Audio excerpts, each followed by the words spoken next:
এই লোক শ্বশুর বাড়ি মান্দারতলায় 2 শতক ভিটে জমি বেঁচেছে ওই সত্যচরণে ঘরের পেছনে, বহু টাকা দাম। এই লোক একটা গাড়ি কিনেছে আর এই যে মাঠে জমি টমি বন্ধ করে কি পেঁয়াজি চাষ করেছে। তা কপাল মন্দ লোকের পয়লাবার মানে বুঝলো সে চারা বেরোয়নি, জো করে বুঝেছে। এই দেখুন পেঁয়াজ, দেখ মোটামুটি আল্লাহ দিছে। চাচা একটু তাকান, একটু তাকান।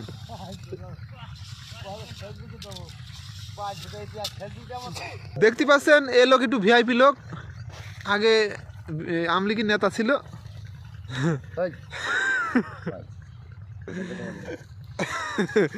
কেন ভয় কাছে চাচা তোর বাবু?